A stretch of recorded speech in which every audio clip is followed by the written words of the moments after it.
Kirsten Johnson, welcome to Livewire. Hi, Luke. I'm happy to be here. This is an incredible film that goes in all kinds of directions that I wasn't expecting it to as the viewer.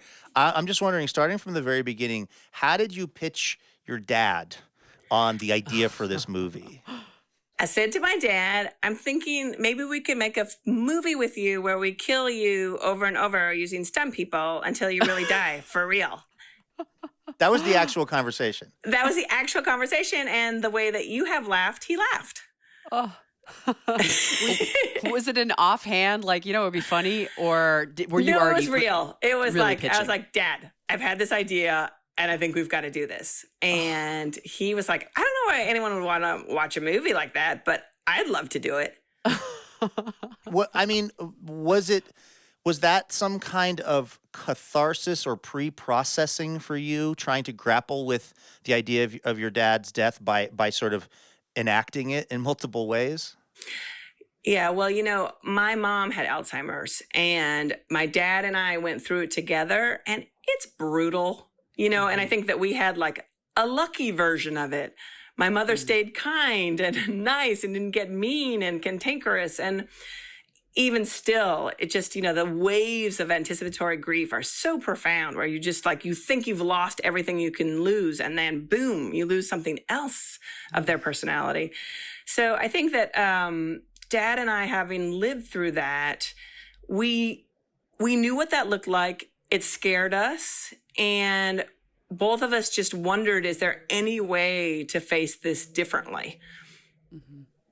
And then, but was there something that did it take away some of the fear around his death too? Because you could have done a lot of things with your dad to kind of document his life, and you went with crushed by air conditioning unit, Yes, I did.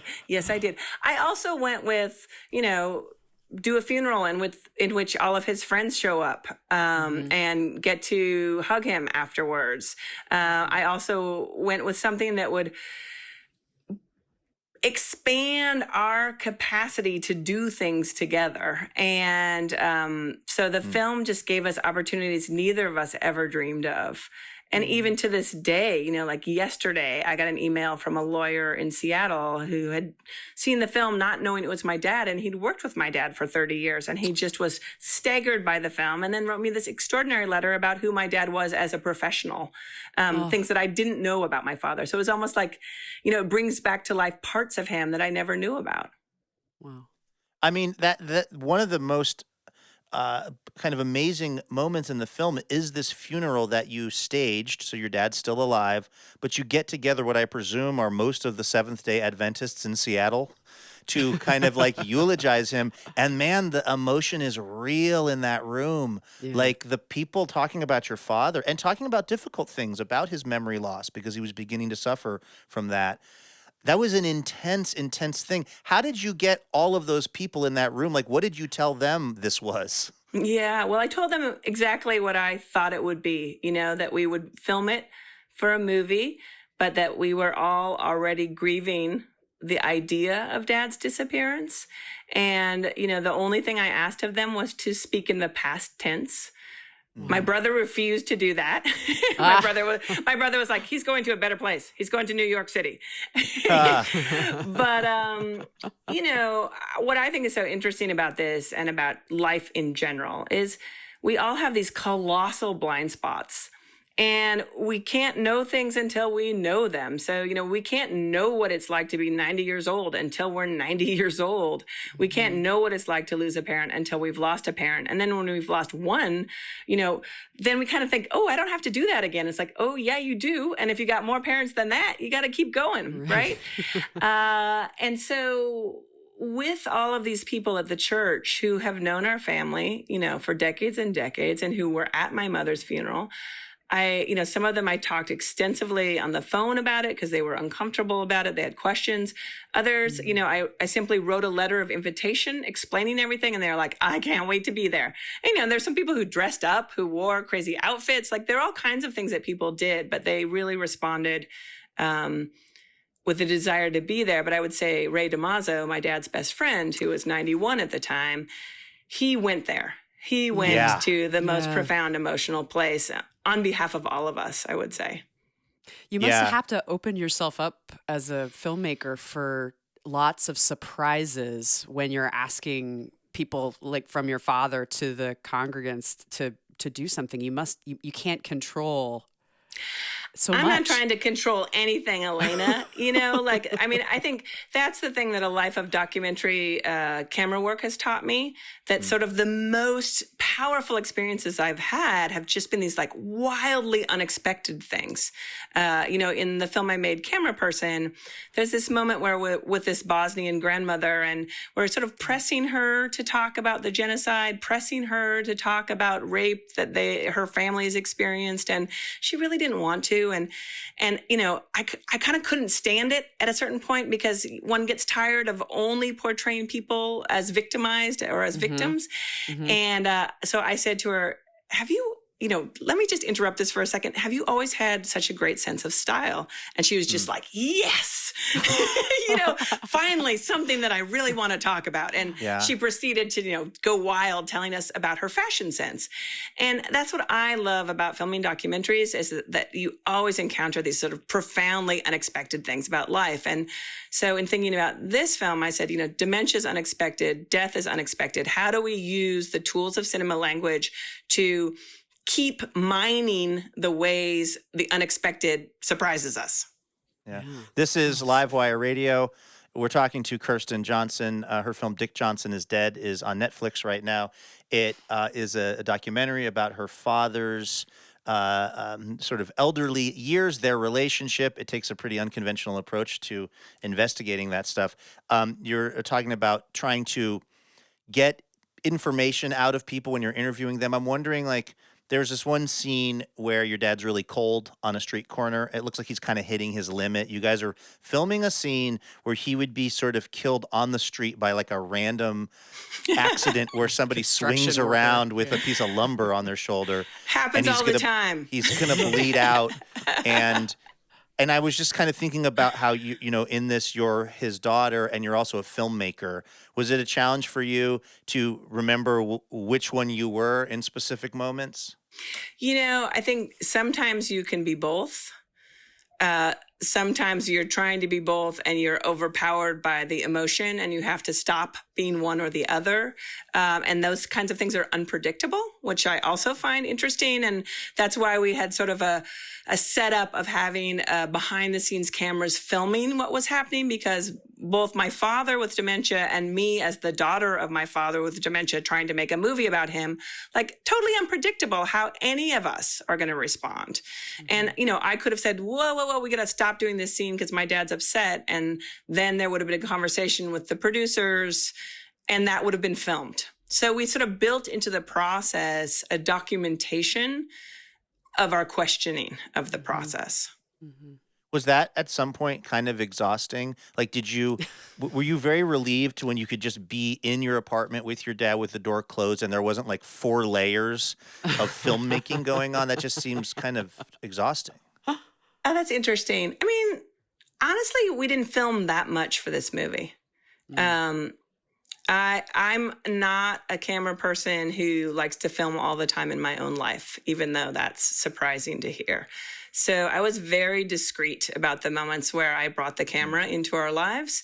And, the experience I've had as a documentary filmmaker is, you're there with a camera when something's happening that has stakes.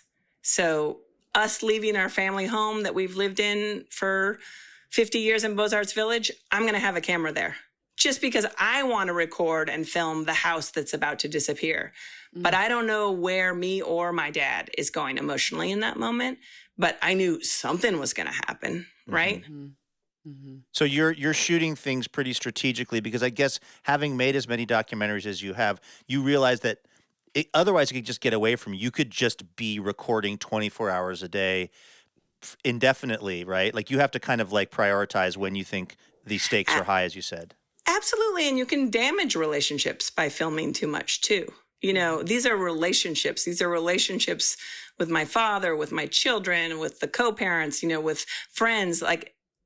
I don't want to be a person who's filming other people all the time. I want to be a person who's in relationships with people, and sometimes the camera is a part of it.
In watching this film, Kirsten, I was struck by just how likable your dad is. I'm wondering, do you think that this movie could have happened without him being the guy that he is? Like, we're really rooting for him as the audience.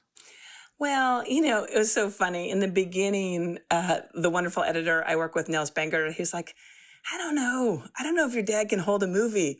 And I was like, What? he's the Fire only dad that I guy. got. Now he says, like, oh my God, we Okay. couldn't make this movie without Dick Johnson. But I think in the beginning it all felt very small. There I was, like, filming my dad eating tomato soup. And it was like, really? But the fact is, I needed to make this movie because of the remarkable man that my father has been throughout my life. And I don't, that I could ask another human being, like, put your life's reputation on the line. Like, let's make a movie where we're going to make fun of your life and your death. We're going to, mess with it.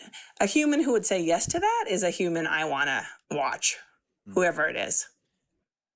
And your dad was a psychiatrist. That's correct. Does that play into, I mean, I'm as a viewer trying to understand how much of Dick Johnson is because of psychiatric training and how much is just his natural way of being. There's this very powerful moment where you're talking about selling his car. And it's just to watch a human being work through loss and grief in a moment, but sort of keep their equanimity. Like it's like I feel emotional even talking about it. Is that just your dad, or is that because he was a psychiatrist and he turned his brain into that kind of a machine? I think equanimity is such a beautiful choice of words, Luke. Even yesterday, I talked to him in the dementia care facility, and he said, you know what? It's crazy, but I'm kind of enjoying myself. You know, he like Yeah. he gets it. He has these layers of self-awareness. And you know that he has often said to me, "Oh, wow, I really feel for you like having to watch me lose my mind."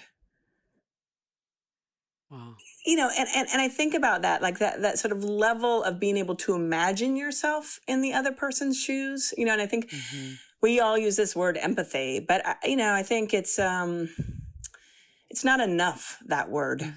I think there's more there. And you know, I think my dad was born 12 years after his sister was born. I think he was like kind of a miracle within his own family. So he was very treasured and loved by a very gentle father. And his mother, I think, was thrilled he was born, but also sort of horrified to have a child who was born without toes. And but instead of like seeing it as a deformation or a problem, it was almost like he was like a little miracle baby, right? And so I think he was beloved from the beginning, and that like I'm just glad to be here kind of energy that he has. I think that was reflected towards him from his parents from the beginning. They were glad to have him there.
Well, because you mentioned the fact that your dad is actually alive still, I feel okay talking about it without ruining the film, because the way that this film unfolds, you really think that the end is going to be, your dad's actual funeral, and in fact, it's this sort of fake funeral that you filmed. The reveal is that your dad is alive, and I guess my question is, has your dad seen the film? What does he make of it? Oh, my dad's seen the film hundreds of times. Really? Yeah. Oh yeah. Yeah. I mean, that's the sort of amazing thing about dementia, right? That you can sort of encounter and re-encounter things and have them be completely fresh for you. So Dad was incredibly useful during the edit process because he'd see a scene as if for the first time and then could give us commentary about it and say like, this isn't funny enough, or really? Like, I don't get what's happening here. So that then we would re-edit, in some ways, taking his response into account. And certainly the scene with Marta Baida, the wonderful caregiver, she and I and Dad were watching the film, and then a conversation started happening, and then I got out the camera and filmed her. And then we cut that into the film. So this sort of process of the film as a back and forth between all of the people who were involved in the relationships was the way we conceived it, both in terms of the team of people who made it and the people in front of the camera. Wow. And what sort of response have you gotten from people who've watched the film? Does it tend to drive people towards just really wanting to hug their loved ones, particularly people who are getting older? Like, what's the takeaway from the film for people? Well, you may be aware, Luke, but we're in a global pandemic right now. I've heard something about that. You heard something about it. So I think we are all grappling with the idea of the uncertain in a way we didn't before. And, it may be that we haven't seen our parents in months and months, but now when the pandemic says to us, you cannot see them, and you don't know when you will be able to see them, everyone has to grapple with conversations they have or hadn't had yet, right? And so I think for me, I didn't see this pandemic coming either, even though we were focused on the idea of the unexpected throughout the making of this film. So I think it lands in a context where all of us are feeling new capacities to face things that we were afraid of facing, new urgencies, new questions. And so that, one of the responses I get from people is like, yes, I'm going to call someone immediately after seeing this film. But also that people are saying I might consider making something with someone. Like, what can we make together? You hear Elena and Luke, you record things, right? And the recording of a conversation sort of crystallizes a conversation. It makes it more dynamic and crystalline. It's catalytic to record. People say different things. So, I hope in some ways that this film encourages people to say to themselves, it's not too late. Even if someone that they love is already dead, there are still people who knew them, who you can talk to, who you can record with. It's not too late to imagine yourself no longer alive and who might miss you or feel in pain when you are gone. So, that feeling we have of it's all too late. It's not too late for this planet. It's not too late for this country to really face the pain of who we are. If you have children yourself, Kirsten, if one of them came to you in about 30 years with the same idea for a project, hey mom, let's document the sort of getting towards the end of your life, would you be into that? Wouldn't that be awesome if I had that child? I mean, I think before making this movie, I would have said definitely not. But, just because like we all, whatever, our image of ourselves, we would like to control it. Even a Zoom call, we're like looking at ourselves more than we're looking at each other, right? Like we think a lot about. You can tell I'm doing that. Yeah, totally. Trying to be very subtle. Who do you think I'm looking at? I'm trying to control my eye line here, but it's not working. It's not working. Because, I think we all care deeply about our image in the world, our legacy. But in fact, our legacy lives in other people. Oh my God, I'm not holding the phone in the right place. Our legacy lives, see, there you go. Yeah. But our legacy lives in other people, and we don't know what it is. So for me, like the idea that one of my children would be that invested in our relationship in the future and would want to make something, and the ways that it would talk to this movie, oh yeah, let's do it. I can't wait to see what my kid would do with this. And the fact is, when I was making Camera Person, I thought I was making it about the past. And then this woman in Bosnia says to me, oh, you're making this so your children will see who you were. And I was like, no, that wasn't what I was doing. And in this case also, I consciously thought, I'm making this movie, my children will know who my father was.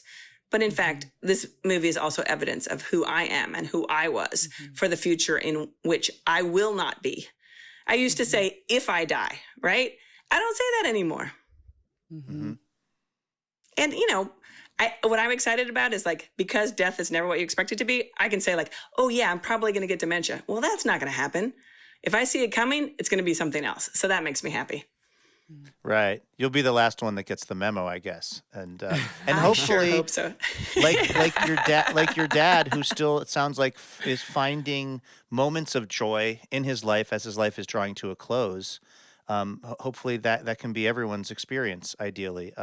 This movie is just so powerful, and it really takes the fear out of a lot of things that I think we walk around afraid of, in our lives. And so it's super funny too. Yeah. So great job, Kirsten. This is a really thank you. important piece of It's filmmaking. what we were trying to do. And, I think we have to face our fears.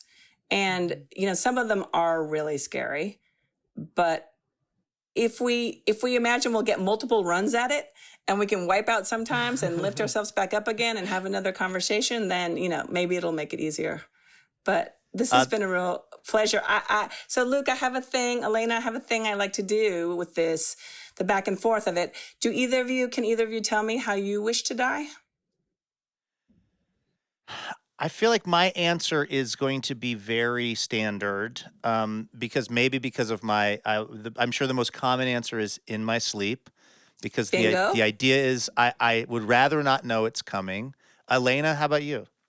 I just want to die the exact same time with my partner. I want us to be together, saying that we love each other. Wow. Preferably not anytime soon, but so you're going for double like leap off a cliff together? Jump into a volcano is what we always say. But like when we've had a hard day, I would love to die jumping into a volcano. That's a good way to go.